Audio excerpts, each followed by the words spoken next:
Advent is a season of waiting. Advent is a season of anticipation. And what that means is Advent is a season of something that we don't like very much. Not anybody in this room excluded. Advent is a season that teaches us patience. Patience. Now, not necessarily, though there's certainly an application here, not necessarily that kind of patience like the young child has to learn whenever they're hungry and they're waiting for the meal to be completed. Again, there's an application there for that, but this is a patience that is even grander than that.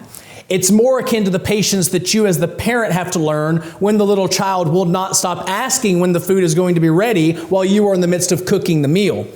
That's more the type of patience that Advent teaches us. And when we say that Advent teaches us, we're obviously referring to this particular season, this time in the church calendar where we focus on this particular topic that we call Advent, where we focus on the concept of waiting, where we remember the time when the people of God were awaiting the coming of the Messiah.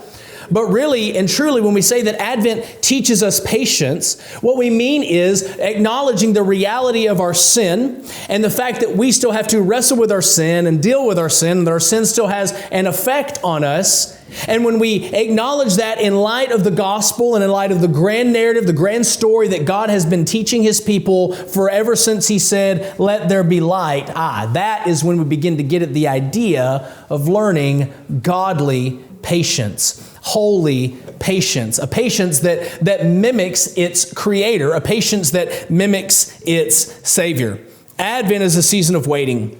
It is a season of anticipation. It is a season to teach us godly, holy, Christ-like patience. It teaches us that not only in the church calendar sense of the term, but even in the cultural adaptation of our Christian holiday known as Christmas. I had to go shopping for Christmas gifts last night because I'm a husband and I shop no earlier than the week before Christmas for Christmas gifts in my home. That's just the rules. I don't make them. I just follow them. And you know exactly what it is that I ran into whenever I drove to Cersei to hustle and bustle and buy all of the gifts that I had on my list to buy. I ran into traffic that did not make sense because nobody else on the road except for me actually knows how to drive. I ran into rude people because nobody except for me actually knows how to have decorum whenever I am in a crowd full of people. I walked into people who are walking on the wrong side of the aisle because did you know that the rules of the road apply to walking in a store as well? They didn't know that at all.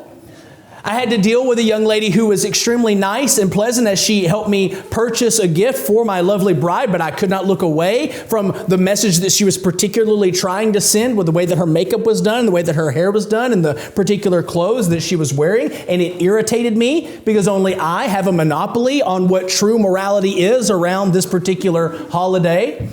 All in all, on and on and on. You know exactly what I am talking about.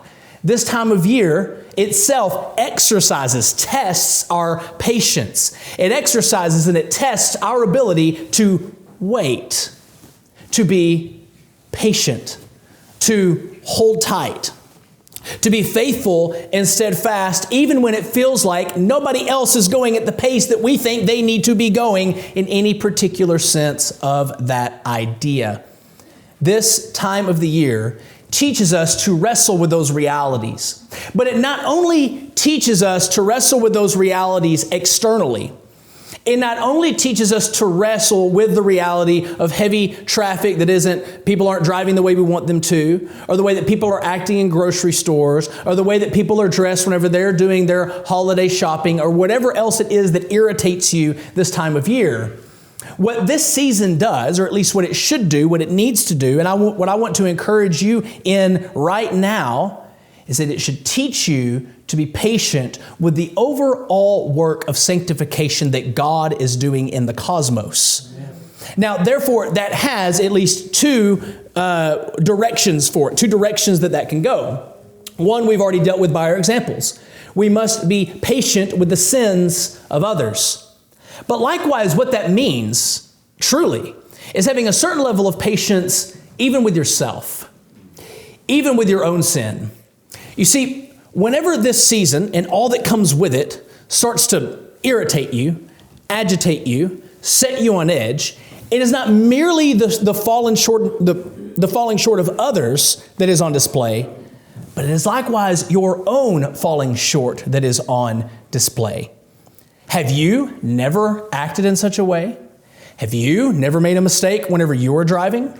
Have you never unintentionally, or maybe intentionally, acted wrongly towards somebody in a large crowd in a grocery store or a department store?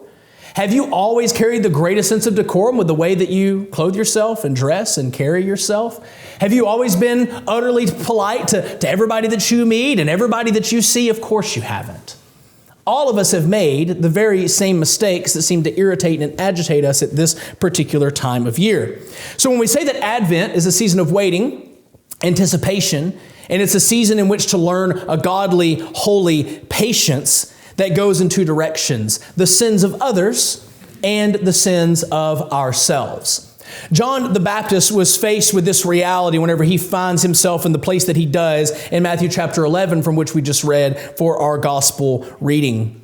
It says in verse 2, "Now when John heard in prison about the deeds of the Christ." Where did John hear about the deeds of the Christ? In prison. Why is John in prison? Has John slipped up? Has John failed to be the faithful, obedient forerunner that he is supposed to be, and therefore sinned and is justly receiving what he deserves because of his sin? No, John is in prison because he refuses to cater to the sins of the civil authorities that he is under the submission to. Because he calls Herod out for taking his brother Philip's wife. Herod had him thrown into prison. And we know the story that's following after this particular part of the narrative. That Herod is going to throw a birthday party, and he's going to have his stepdaughter dance for all the men of the party, and then therefore is going to offer her whatever it is that she might possibly want, and she is going to, having been coached by her mother, say, "I want the head of John the Baptist on a platter." And Herod is going to be forced to either embarrass himself in front of his guests, or upset his stepdaughter and or wife, or in that moment to choose to repent and be faithful and do what he should do. And we know what it is that he chooses. He has John beheaded and has his head delivered on a platter to the young lady, who then takes it and gives it to her mother, the adulterous wife, which Herod was married to, acting in accord with exactly how the book of Proverbs tells us the adulterous woman will act. That is all that is going on before and goes on after what's happening here with John. John is not in prison because of his own sins. John is not having to learn patience and anticipation and waiting for himself. John is having to learn it because of the sins of others. When John heard in prison about the deeds of the Christ, he sent word by his disciples and said to him, "Are you the one who is to come, or shall we look for another?" Now, there's something going on here that isn't obvious on the surface of this reading. Notice how Matthew chooses to refer to Jesus in this particular passage. In a lot of other passages, he just says whenever Jesus came into this place, or whenever Jesus left this place, or whenever the people heard about Jesus doing this. But here, uniquely for Matthew, Matthew refers to Jesus by his messianic name. In Hebrew, this would be Messiach. In Greek, it's transliterated as Kyrios, or Lord, or Christos. Here, we call him the Christ. So Matthew here uses Jesus' messianic title for himself. Christ is not his last name, in case I haven't taught you that yet. He didn't live in the house of Christ. He is the Christ. He is the Messiah. He is the anointed one, the aforementioned and prophesied and promised one from the Old Testament come in the flesh. And Matthew makes it a point here to say that John heard about the deeds of the Christ. Why is this important? Well, it's important because we know that John came as the fulfillment of the promise of a forerunner given in Malachi about one who would come and would herald the coming of the Christ. We saw this in our reading last week. John comes preaching in the wilderness, "Repent, for the kingdom of heaven is at hand." And he preaches of this one who is coming, whose sandals he is not even worthy to untie, who, as opposed to baptizing with water, like John did, is going to baptize the people with the Holy Spirit and with fire. John was prophesying of the messianic nature of of Jesus himself. John was prophesying that Jesus was the Christ. John was preparing the way for the Christ. So here's why this matters. Oftentimes we read this, and we read this as if John is all of a sudden in doubt about exactly who it is that Jesus is. But the gospel writers make it abundantly clear. John knows exactly who Jesus is. Prophesying to the people about who Jesus was his job description.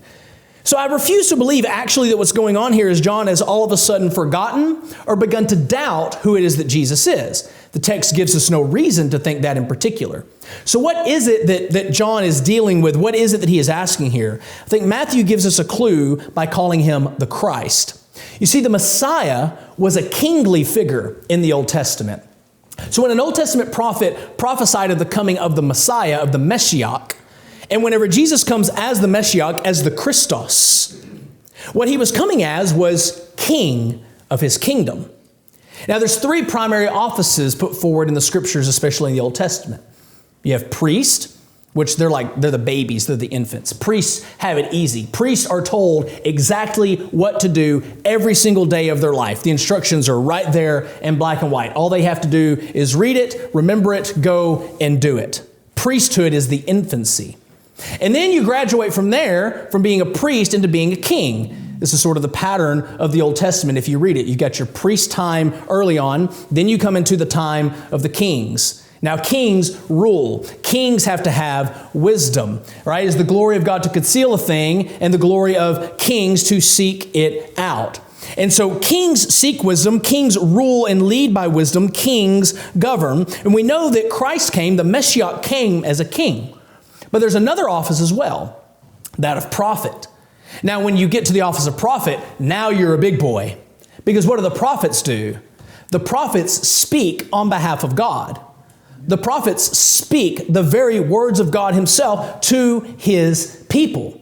So you can almost think of priests as, infants, kings as teenagers, and then prophets as full-grown adults. And that's the pattern the Bible puts forward for us of which direction we're going. We're born into God's house as priests. We grow up into wisdom and become kings. And one day, when we sit on thrones and we judge the 12 tribes along with the rest of the saints as God promises us, we will speak God's very words as prophets. Now, whenever Matthew makes it a point here to say that John heard about the deeds of the Meshiach, the Christ, the King, here's the thing. Christ, the King, was doing works that kings didn't do. Kings didn't heal people. Kings didn't give blind people their sight back. Kings didn't raise the dead back to life. Kings didn't perform miracles. In fact, kings weren't even allowed to go backwards. What happens in the Old Testament whenever a king tries to take the office of priest on himself and going off for sacrifices? God doesn't like that very much. More than that, you never see a king even attempt to take on the office of a prophet. Why? Well, because they're not mature enough to do it. John knew full well who Christ was as the king. But there was another promise in the Old Testament also that God's people were waiting on. They were waiting on their Messiah, but they were also waiting on the second Moses to come. Remember, at the end of Deuteronomy, in Moses' death, Moses makes a promise that another prophet will be risen up in his stead, one like unto himself. We realize whenever we get to the Acts of the Apostles, Peter makes this explicitly clear, that one whom Moses spoke about was Jesus Christ. So Jesus is our priest, Jesus is our king, and Jesus is also our prophet. And what John is thrown off by here is he has prophesied of the coming of Jesus Christ the King, and how he's hearing of all these works that Messiah the King is doing that are of a prophetic nature. So this leads John, who knows his Old Testament, to then ask a question. Are you the one who is to come, or shall we look for another? Not are you the Christ. He knows he's the Christ. That's what Matthew is saying he has heard. He's heard in prison about the deeds of the Christ. Are you that prophet who is to come, or shall we look for another? In verse 4, Jesus answers them, go and tell John what you hear and see. And now look at what it is that he tells John's disciples to go and tell him that they hear and see. The blind receive their sight. The lame walk. Lepers are cleansed. The deaf hear. And the dead are raised up. and the poor have good news preached to them. And blessed is the one who is not offended by me. Jesus Christ, the second person of the Trinity, born in the likeness of human flesh, our priest, our king, and our prophet. John is inquiring here about the prophetic office of Jesus Christ. He is wrestling with the sins of others, and he is trying to figure out, how is it that you are going to do anything about this? How is it that you, in your kingly office, are going to do anything about what it is that I am suffering? You are the true king, you are the true Messiah, and yet this false king of the Jews, Herod, has me in prison for preaching righteousness. What are you going to do about it? You're out here doing prophetic work. You're not supposed to be doing prophetic work. You need to be doing king work. Wait, you're doing prophetic work. Are you the prophet? Are you that prophet who is to come? Have you fulfilled that office as well? And it says they went away. Jesus began to speak to the crowds concerning John. He said, "What did you go out into the wilderness to see? A reed shaken by the wind? What then did you go out to see? A man dressed in soft clothing? Behold, those who wear soft clothing are in kings' houses. What then did you go out to see? A prophet? Yes, I tell you. And more than a prophet. This is he of whom it is written, Behold, I send my messenger before your face, who will prepare your way before you." What is Jesus doing here? He is putting John in his proper prophetic office, the fulfillment of Malachi chapter 4. And he's putting himself in his proper prophetic office, the fulfillment of what Moses told the Israelites in Deuteronomy at the end of his life. Christ is our priest. Christ is our king. And Christ is our prophet.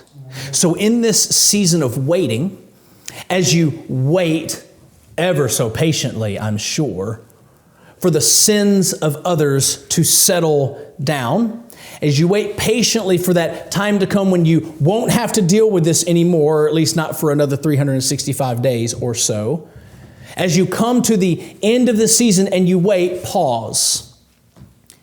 Be patient. Anticipate. Wait. Recognize that your priest, your king, and your prophet deals decidedly and holistically with the sins of the world around you. Wait and remember that Christ is going to set all things right. Wait and remember that what happened on that fateful night in Bethlehem, whenever Christ the King was born in a manger and had to wait in a stall because there wasn't enough room for him in the end, remember that that was simply the first deposit of all the completions, of all of the promises that God has made to all of us as His people. That in that was the incarnation, Christ coming in the flesh. But that same Christ grew up to live a sinless life. He grew up to die a sinner's death. He grew up to ascend and receive His heavenly, kingly throne. And He sits on that heavenly, kingly throne even right now, interceding for you and for me as we endure the sins of other people and of the world around us. And He is coming again to deal finally and decidedly with all of the sins of all of the people and all of the world around us. You have every reason in this season and in all seasons of your life where you are faced with the sins of others to wait, to be patient, and to anticipate for this one, this Christ, this priest, this king, and this prophet to come and to deal with everybody else's sin. But remember what I said at the beginning. When you find yourself in that season where you are having to deal so hard and so heavily with everybody else's sin, it is pretty much never the case that that is all that is happening. When you are wrestling with and you are dealing with other people's sins, you likewise are dealing with your very own sin.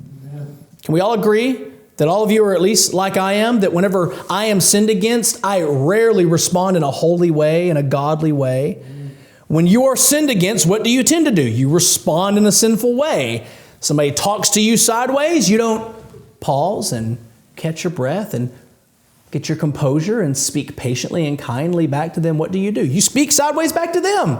Who do they think they are? So when we find ourselves in the season of waiting, we remember we are no different than they are. You see, we are no different than the people of Israel who are described with the very words that Jesus speaks to John's disciples in Matthew 11, which we read earlier in Isaiah 35. Let me ask you a question. If you're able to acknowledge that reality and confess it, that when you're dealing with the sins of others, oftentimes you are sinning in response. What about those seasons when you're only dealing with your own sin? What about those seasons when you find yourself not so much dealing with the sins of others, but just dealing with yours?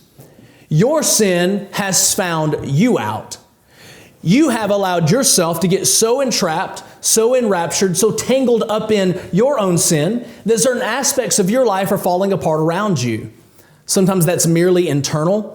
Everything external is actually fine, but you are so ridden with guilt and you are so ridden with despair because you are aware of your sin that you just wrestle and struggle with all of this self-doubt and all of this frustration and all of this annoyance and all these other negative feelings because you are just wrestling with this sin every single day in your heart and nobody else is helping you deal with it. It's just right here. Sometimes that's the case. Other times we have found ourselves so entangled, so enraptured in our own sin that it has begun to have an external effect. Our relationships are falling apart. Our spouses are not happy with us. We are at odds with one another. Our children are unable to obey and submit to us because we're messed up and we're not actually qualified to lead them at this particular moment. Or maybe you kids, you're so caught up in your own sin that you have no idea how to properly respond to your mom and to your dad or to your siblings.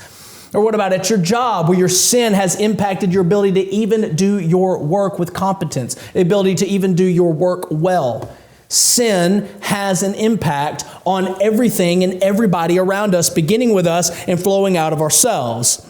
So in the season of waiting, we not only learn how to deal with and wrestle with the sins of others, but also with the sins of ourselves. That is exactly what the people of Israel were dealing with in Isaiah chapter 35, which we read earlier. All of chapter 33 and all of chapter 34 is all about God's judgment and condemnation of the people of Israel for all the sins that they had committed against God. Remember, those are Isaiah's two primary themes: judgment and restoration, condemnation and salvation. That's all Isaiah has to talk about. He's got two drums and he beats them all day long. When we come to Isaiah 35, though, the tides are beginning to turn. Listen to this. The wilderness and the dry land. Pause. Remember, it's a season of waiting. What does it feel like when you have those moments of dealing with your sin like that? Do you feel fruitful? Do you feel happy? Do you feel productive? You feel like you're handling things well? You feel like things are going well? Do things feel good? How do they feel? They feel dried out. They feel barren. They feel unproductive. Look at what Isaiah says. The wilderness and the dry land shall be glad. The desert shall rejoice and blossom like the crocus. I'm not Chris Dacus. I'm not a flower guy. I had to look up what a crocus was. I had no idea. I know a lot about the crocus now. And when I looked it up, you know what I noticed? The first thing I noticed? They are beautiful flowers. If you just go to Google or Brave or whatever, DuckDuckGo, whatever search engine you use, just search crocus and just look at the images that pop up. They are lovely flowers. And Isaiah tells us that it's in the midst of the wilderness, in the midst of the desert, that these crocuses are going to pop up. It shall blossom abundantly. One of the things that the crocus does is it closes at night and it opens again the next day, back and forth. It shall blossom abundantly and rejoice with joy and singing. Let me ask you, when you're in that season of despair and frustration and annoyance and anxiety and anger and fear and resentment against yourself and resentment against other people, when you're dealing with your sin and the impact it has on the people around you, and you're dealing with the sins of other people, do you feel happy, glad, joyful? Do you sing? Maybe if you're a metalhead like me, you sing because there are songs appropriate for such particular emotions, but I don't think any of you actually listen to that like I do. So, You probably don't. You don't sing. Singing isn't what you want to do whenever you feel this way. But here Isaiah writes that in the midst of this barrenness, in the midst of this wilderness, this dry land, this desert, crocuses are going to come up. They're going to blossom abundantly, and there's going to be rejoicing with joy and singing. And then he says, the glory of Lebanon shall be given to it. The majesty of Carmel and Sharon, they shall see the glory of the Lord, the majesty of our God. What is God doing here? After 2 full chapters in 33 and 34 of judgment and condemnation, now comes the gospel. This is how God preaches to his people. He kills us with the law, he condemns us with the law, and then he comforts us with the assurance of his pardon and the gospel of Jesus Christ. And God is saying here that in the midst of the barrenness and the wasteland of your sin, he's going to make beautiful flowers blossom abundantly. He's going to make you glad. He is going to make you joyful. He's going to make you able to sing. He's going to bless you with abundance and prosperity of the wealth of nations around you, just like he does his people. And he's going to fill all of it with his own glory and with his own majesty. And so he gives this exhortation. Because the sins of the world around you and the people around you are not the end of the story. Because your sin and your despair and your anxiety and your worry and your frustration and your resentment and your anger, your impatience is not the end of the story. Strengthen the weak hands. Make firm the feeble knees. Say to those who have an anxious heart, be strong. Fear not. As Isaiah the prophet is writing this as the words of God to him to speak as the prophet, as the preacher for God's new covenant people is the prophet of God himself. Brothers and sisters, I say to you this morning, strengthen your weak hands. Make firm your feeble knees. Be strong and fear not. Your sin is not the end of the story. And the sin of others is not the end of the story. When you find yourself in the midst of such circumstances and such emotions and so much sin and so much pain and so much anxiety and so much fear and so much sorrow, behold your God. Look to him. Remember who he is. Remember who you are in him. Because as Isaiah promises, he will come with vengeance. He will come with recompense. He will come and save you. You see, when we talk about sin, and we talk about God coming with vengeance and with recompense, and then we talk about him coming and we're in sin as he's coming, fear pops up. But the people of God have no reason to fear. The people whom God has called out for himself, who have placed the banner of his name over them, they have no reason to fear in the midst of their sin. Why? Because that's why Jesus came. That's what he came to do. That's why even in the midst of this Advent season, I've been using more of an ordinary season type absolution when I say the saying is trustworthy and deserving of full acceptance, that Jesus Christ came into the world to save sinners. Sinners like me. Sinners like you. Sinners like all those people hustle and bustling this time of year around you. Sinners. And so when God's people hear that God is coming with vengeance and with the recompense of God, we do not fear, because we know that that judgment and that recompense is coming on sin and the sinners around us, but he is coming for us to save us. We know this because this promise of Isaiah has already been fulfilled in Jesus Christ. Hear these familiar words. Then the eyes of the blind shall be opened, and the ears of the deaf unstopped. Then shall the lame man leap like a deer, and the tongue of the mute sing for joy. For waters break forth in the wilderness, and streams in the desert, and burning sand shall become a pool, and the thirsty ground springs of water, in the haunt of jackals where they lie down. The grass shall become reeds and rushes. And it says, and a highway shall be there, and it shall be called the way of holiness. In this season, when you wrestle with the sin of the world around you and the people around you, when you wrestle with the sins of all those family members with whom you're having to make plans that you'd probably rather not make, or at least you'd be happy to make if they just weren't quite the sinners that they actually are. And as you wrestle with your own sin and your response to their sin, or your own sin completely away from any of their sin, whatever the case may be, beloved, fear not, be strong, behold your God, know that He is coming to save you, and walk on the King's highway. Stay the course on this way of holiness. That is what God has for you, to remain steadfast. This is the time of year where we anticipate new things. We're waiting for new clothes, new kitchen utensils, new Bibles, new books, new stuff, new things. Jason's mouthing something at me that I can't see, so he'll either have to say it out loud or tell me later, and we'll laugh together. New guns! New stuff. But nothing against new guns. What God calls us to in this season as we wrestle against these things is to stay that same old path that we've been walking on since ordinary season.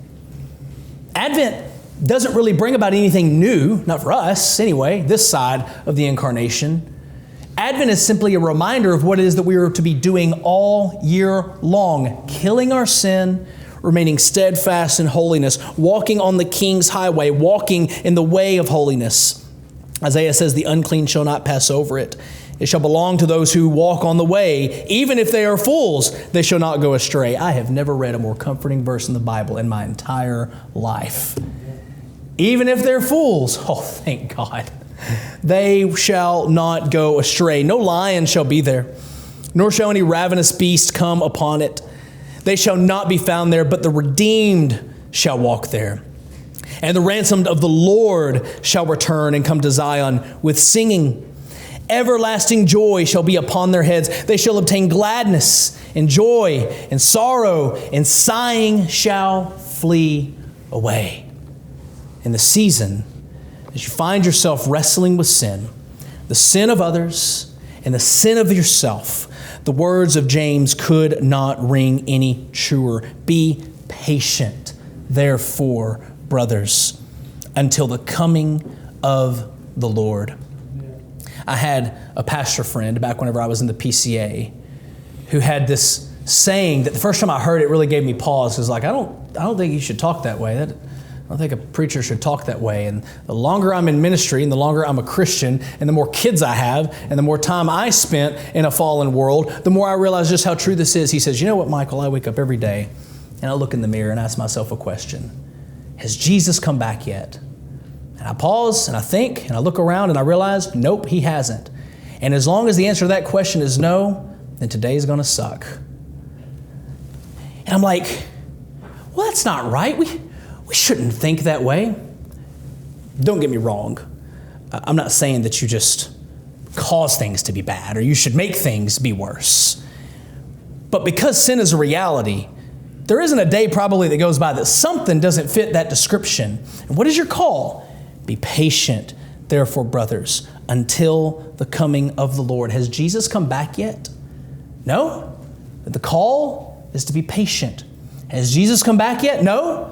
Then strengthen your weak knees. Has Jesus come back yet? No. Then firm up your feeble hands. Has Jesus come back yet? No. Then continue to walk on the King's highway. Has Jesus come back yet? No. Then continue steadfastly on the way of holiness. Has Jesus come back yet? No. Then be patient until the coming of the Lord. See how the farmer waits for the precious fruit of the earth, being patient about it until it receives the early and the late rains. You also be patient. Sow your seed and go to sleep. Preach the gospel, go to sleep. Live in light of the gospel, go to sleep. Pray for God to water the ground on which you are sowing your seed and go to sleep. And wake up one day and begin to see little buds sprout and sing and rejoice and be glad. Establish your hearts, for the coming of the Lord is at hand. Here's what we don't do. Do not grumble. That's what we want to do. That's what's most readily available in our emotional arsenal, isn't it? To grumble. Do not grumble. And particularly, who is it that we want to grumble against? Not a single one of us ever, you've said this before, right? I'm not mad at you, I'm just mad at the situation. Lies. Lies. Because that situation happened probably because of something to do with the person that you are saying that to. Be honest. Do not grumble against one another, brothers, so that you may not be judged. Behold, the judge is at the door. As an example of suffering and patience, brothers, take the prophets who spoke in the name of the Lord. By the way, that line runs all the way from Moses until John the Baptist. Amen. When James says the prophets, it ends at John. John is the last of the Old Testament prophets. And what did we just read about earlier with John in Matthew chapter 11? He's imprisoned because of the sins of people around here. He's being tempted, even with his very own sin in response to the people around him. He's being tempted to forget the very prophecy which Jesus himself speaks to him by his disciples from Isaiah chapter 35, that yes, there's going to be desert. Yes, there's going to be wilderness. Yes, there's going to be dry places, and God is going to make crocuses grow up from within that wilderness. Your sin and the sins of others does not have the final word. Christ has the final word. Therefore, his people have every reason and every opportunity to exercise a godly, holy patience. May he, by his Spirit, enable all of us to do exactly that this Advent season and all the rest of this Christian year. In the name of the Father, and the Son, and the Holy Spirit. Amen.